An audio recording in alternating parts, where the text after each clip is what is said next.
Good evening, ladies and gentlemen, and welcome to our 2019-20 season opening concert.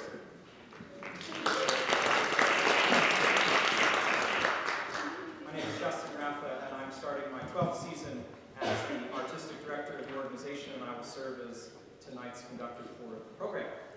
I hope that you are not just here early to stake out a good seat or a good pew here at St. Paul's, but as has been our tradition now for several years, I'm going to take the next few minutes and walk you through what I call my behind the music talk and give you a little bit of context around the creation of the program and specifically some things that you're going to hear tonight.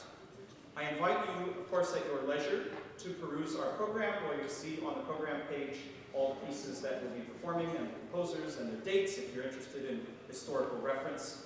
Tonight's works are all by European composers from the 20th and the 21st century, so fairly recent music in terms of our classical music oeuvre, where sometimes we get stuck with composers that have been dead for a very long time. The oldest piece that you hear on the program is only about 100 years old. There are also all the texts and translations that are provided for you in the program, which I invite you to peruse at your leisure. There's some really wonderful texts that we are singing tonight, so all those are printed for you. You're welcome to follow along or not as you see fit. And then there's one brief page of program notes, some of which I borrowed from other authors and credited them, and just to give you a little bit more historical context about the selections on the program. And with that, I will take my seat and let's talk. I've had this concept of doing a program about light and what light represents, the many different things that light represents in our world, not just illumination, but sort of seeking truth and purity along this journey. And the piece that you're going to hear on the second half of the program, I borrowed the name of the concert title from that work, Luminosity. So the connecting thread of the program is that all of the pieces deal with light in some manner in terms of the text. The first piece that you're going to hear is by British composer John Tavener, called The Eternal Sun. And John Tavener had a very specific compositional style. He borrows from a lot of Gregorian chant technique and a lot of drones from his experience growing up in areas of Ireland and Scotland. There's sort of a Celtic element to his music, the drone being that there's usually some very low-sounding notes that are continuous throughout the music. It creates this sort of sense of eternity, if you will, musically. These low notes that just go on and on and on. The poem that he chose, I encourage you to take a look at that. The original text is German. The English translation we provided is by the author's wife. And at the very beginning, you're going to hear a unique combination of pitches from the choir. The choir is in 8 parts, so we have 57 singers. This is our symphonic choir, our larger tier group. And at times they'll be singing in 8-part harmony. So within the soprano, alto, tenor, bass section, there are splits. We usually call it 1 and 2, 1 being the upper and 2 being the lower. This opening piece is in 8-part, and it is all a cappella. And you're going to hear the parts enter one at a time from the very lowest, from the bass 2s, all the way up to the first sopranos, as though the composer is literally trying to paint a musical image of the sun rising at the beginning of the day. You're going to hear this chord first from the tenors and basses.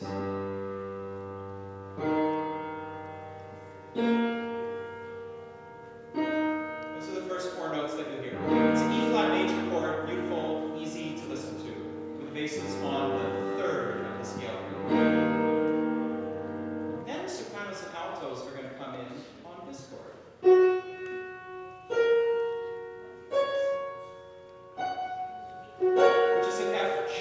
Major chords, another beautiful major chord. When you put E-flat major and F-sharp major together at the same time, you get an interesting combination.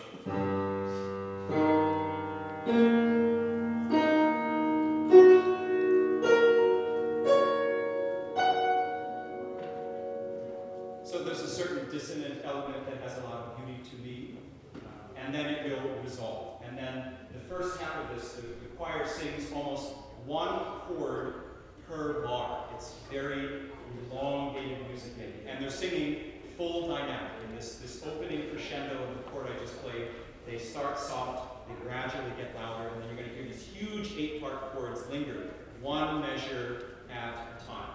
And if the choir delivers, as we have practiced, it sort of feels like a wall of sound. It's just continual sound that's coming at the audience without any real shape or nuance to it.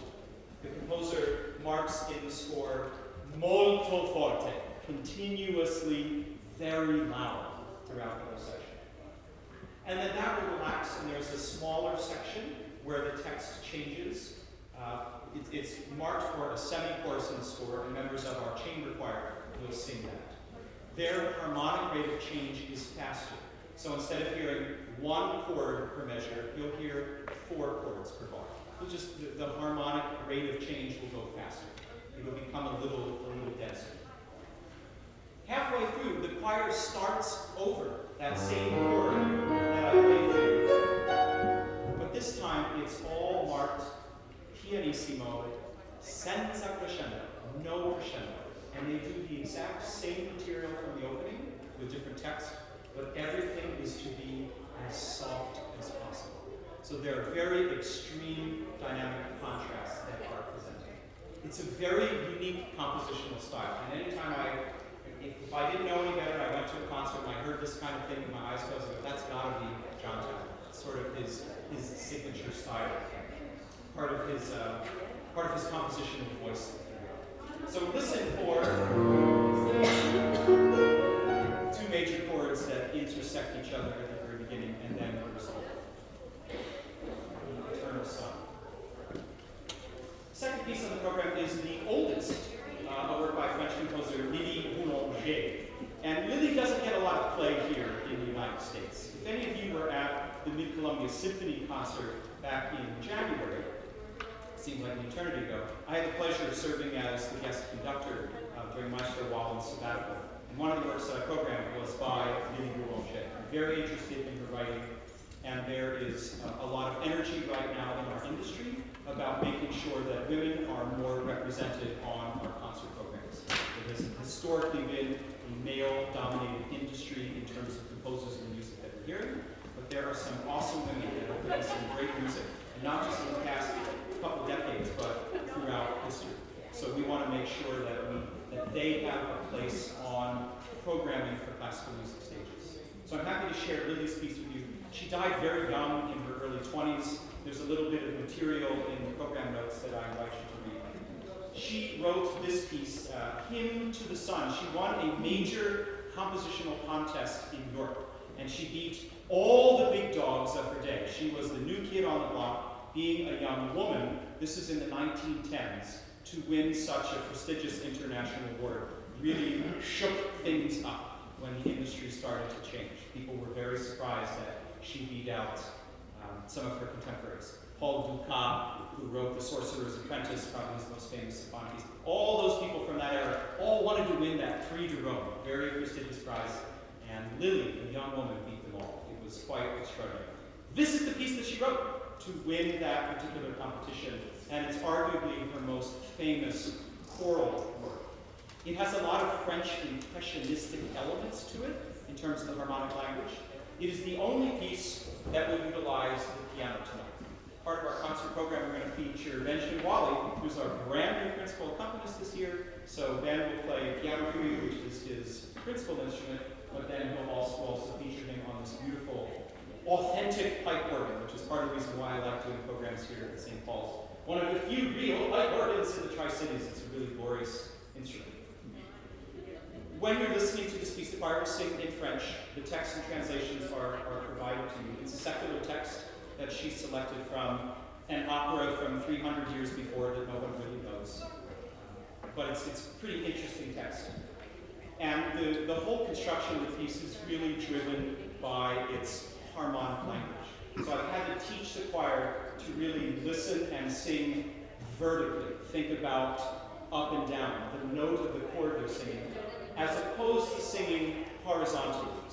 us as singers are trained to just read our own line left to right, follow the contour of our part, follow the contour of our melody. Sometimes we don't even pay attention to what the other parts are doing around us. This music really demands the opposite, that singers are thinking more up and down, much like a piano player would, much like the conductor would have to do. And you'll hear a sequence of chords. They're all regular major and minor chords. They're just in sort of a unique progression that we're not often accustomed to. The opening chord progression sounds like this.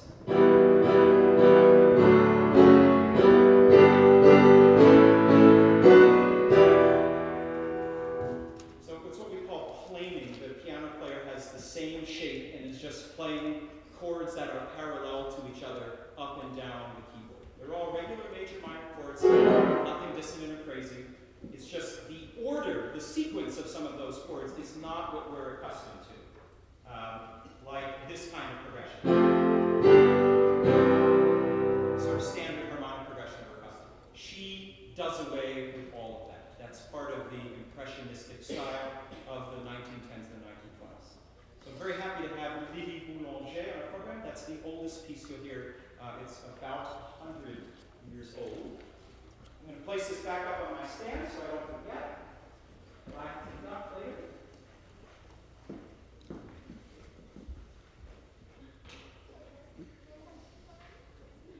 The third piece on the program is by Eric Eschenwalds, and Eschenwalds is a real celebrity in the choral world right now. He's a Baltic States area composer.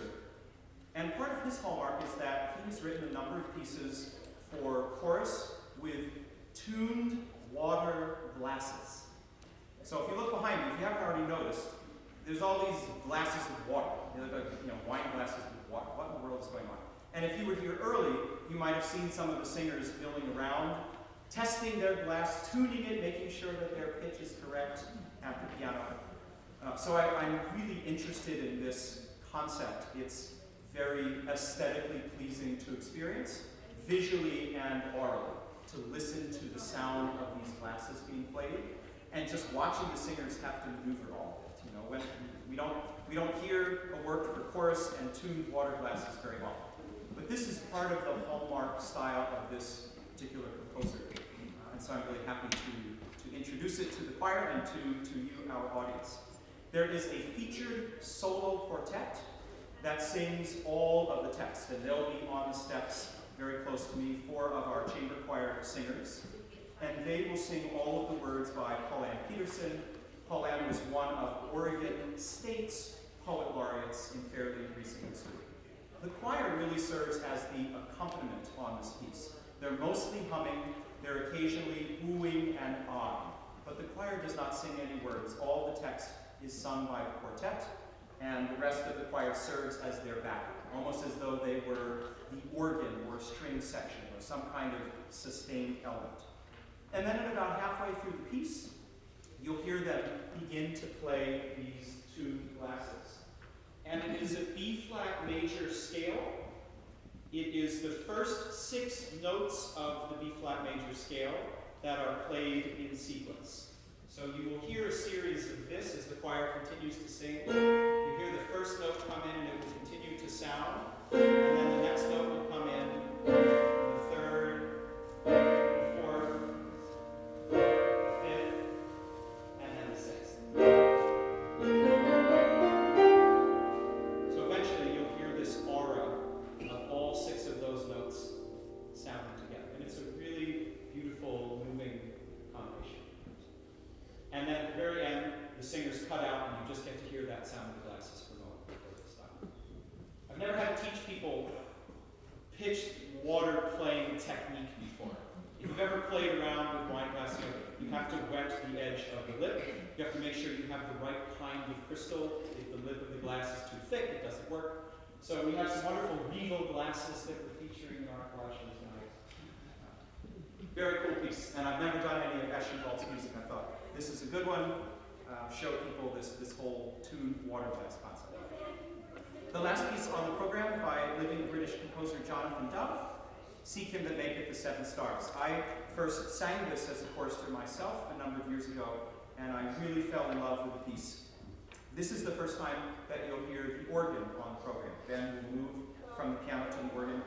And it's written very much in the vein of an English Anglican anthem. The text is sacred, the text is drawn from the Bible, and it is the first of two verses that are quoted that are really of interest to me. Seek him that maketh the 7 stars and Orion. What in the world? The Bible is referencing this astronomy reference of the stars and a specific constellation, Orion. I was really intrigued by that text. And I don't know anything from the book of Amos. When is the last time you heard or were able to quote something from the book of Amos? Like, I remember learning all the books of the Bible as a kid, but very unusual verse that really spoke to me. And it's in combination with a psalm that speaks about the juxtaposition of the light and the day and the relationship between the two. Listen for Ben's right hand. He plays a rapid set of fast notes, of 16th notes, that are supposed to create this image of the stars twinkling in the sky. It will be very obvious to you when he starts playing. This repetitive pattern that happens throughout the first half of the piece. That's the composer's attempt to recreate the illumination of the stars. Very fun and exciting piece. So a fairly varied menu for you on the first half. Then we're going to have a major set change. And during that, we encourage you to go out to the lobby. We'll have some concessions available. We have some food and beverage for sale. We have a number of treats from Desserts by Kelly tonight, one of my favorite bakeries in the uptown section of Richland. So I encourage you to take advantage of those concession sales so you don't have to sit here and watch us move all of these boxes and things around. I really love using the space here at St. Paul's. It's a wonderful space for singing because of the high ceiling, because of the length of the room, and obviously because of this magnificent instrument. And the staff have been so gracious to us every time we're here. We're literally tearing apart their house of worship. You know, the main altar is living here right now. There's just not a lot of room to move things around. On the first half, the choir is going to be within the perimeter of this altar railing, where you see lots of boxes. And then on the second half, the choir is going to move all the way upstage so that they'll be in this choir loft area and they'll be standing in the pews so that we have better communication with them for the featured piece on the program, Luminosity, which is all accompanied by organ. When we were experimenting with the space, there's a tiny little mirror that the organist tries to look at when the conductor's far away, and when we're doing an extended work, it's just better that we're all close together. We feel a little bit more secure. Luminosity is written by a living British composer, James Whitbourne. We have done another major work of his. If you had the opportunity to attend our B-Reactor concerts 2 years ago, we did a piece about the story of Anne Frank, a work called Annalise, and that's the same composer. I'm a big fan of his works. I have sung parts of this piece. I have not gotten to sing the whole thing. And you'll see it's a very unusual combination of instruments, sort of this East meets West idea. The traditional organ that's been around in European choral classical music for so long, the organ. Then there is a viola soloist, Lucia Orr will sit here. She's the principal soloist, or principal violist of our Mid-Columbia Symphony. And the viola plays in a somewhat improvisatory style that has a lot of Eastern musical traditions that are connected with it. Sort of, there are some things that are just written for the player to improvise. It's called the Carnatic style. Comes out of the part of the Indian school of music, all the different ragas that Indian music, Indian artists learn how to play. So you get to hear some neat things on the viola. And then over here we'll have the big tam-tam, or the gong. Carrie Rose, another percussionist from the Columbia Symphony.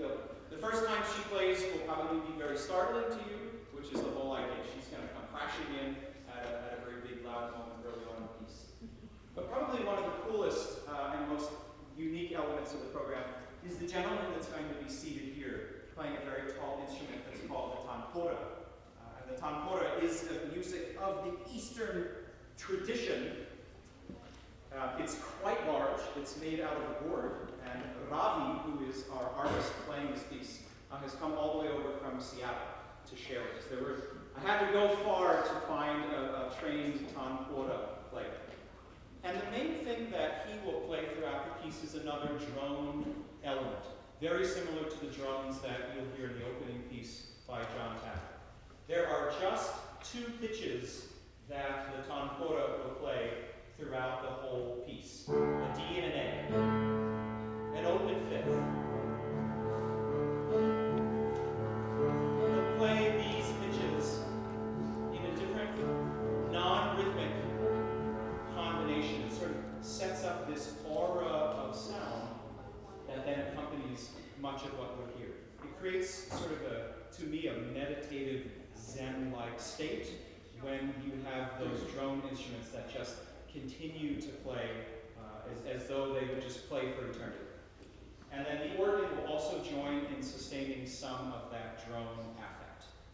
There'll be different combinations of the instruments throughout. Sometimes the choir will sing by themselves a cappella. Sometimes the choir will be with the viola. So we change up the texture and the combinations of the instruments. But it's such an amazing instrument to hear. And when I asked the choir the other night, how many of you have ever heard or seen a tanpora played live? I think there were 3 of them out of 57. So if that's reflective of our audience, I'm guessing that many of you might not have seen or experienced this instrument live before. I haven't. I just heard it on recordings. I have a little app on my phone that I've been playing at rehearsals just to get the choir used to what it sounds like. It's a very delicate, reflective kind of piece. There are some loud, bombastic moments, but the composer's intent was really about reflection, about thinking about our lives, thinking about the state of our world, and reflecting on texts from these spiritual, mystic leaders throughout several centuries. And we credited all of those people. You can read the texts that are in the program. Over a course of several centuries, their take on what light means, the search of truth, the search of purity, and what that meant to them in their era. Very, very Zen kind of piece. I wanted to do it for a long time, and it all worked out. The first half of the piece first half of the program is about 25 minutes. Then we'll take our intermission, do our major set change. Luminosity on the second half will run about 35 minutes. Oh, I'm almost done. All right, so I hope that gives you just a little flavor to have a deeper understanding and appreciation of the program. Again, the thematic thread that connects all of the music is the texts and this concept of light, of illumination, and all the varied meanings that has. We will dim the lights above you when we start, so don't be alarmed. We don't have any other fancy lighting effects. We'll save that for the Performing Arts Center when we build it. We have very limited lighting options in this facility. But again, all of the texts and translations are provided for you in the program, as well as one page of program notes if you're interested in reading a little bit more historical context. If you purchased a single ticket at the door tonight, you have the opportunity to upgrade that single ticket into a season pass. This is the first season subscription program for us. We will do 4 more concert series throughout the season. If you are really moved and inspired by the program and want to come back and be a future consumer of our programs and aren't already a member of our season pass family, I would encourage you to consider that. You can pay an additional $75 before you leave, and you'll get 4 more tickets that you can use in any combination that you wish at our 4 future programs this season. So if you just did your math, that's basically 4 for the price of 3. You get a bonus ticket in our season ticket deal, and you can use those in any combination. It doesn't have to be 1 ticket per program. You can cash them all in at our next concerts in December, if you're a real fan of holiday music, or in February when we do a program about the centenary of women's suffrage with our treble choir and with the women's barbershop choir here in Tri-Cities. You can use them in any combination that you wish. For you cell phone users, as it slides out of my hand, if you're not already a member of our Mastersingers Text Club service, you'll find in the program there is a little black box that gives you some information about joining our text club. If you'd like to receive free text message reminders, there's no cost to be a part of this service. We send out about 2 or 3 messages per month reminding our audience about upcoming concerts, this phenomenon called beer choir that we've been running now for 4 years, all the different kinds of programming that we're doing. You can simply type the word choir, text the word choir to the number 78816, and you'll automatically be enrolled in our text messaging program. That information is printed in your program in the black book. While the choir is getting into place, do take out your cell phone for a moment. Make sure that it is silenced or in the off position. You see that there are some cameras set up around the room. We are going to be videoing tonight's performance for archival purposes. If you are a hard candy user, would you unwrap that now? It is amazing to me how much sound it can make at the most soft, delicate moment of the concert. So just take your candy out of your wrapper now and have it ready to go. But thank you for checking your cell phone, or if you have a watch or any other devices that make sound, that you can make those adjustments to turn it off now. Thank you so much for your support of Mid-Columbia Mastersingers, for being here for opening night for our season opening program, and we hope that you enjoy tonight's concert, Luminosity.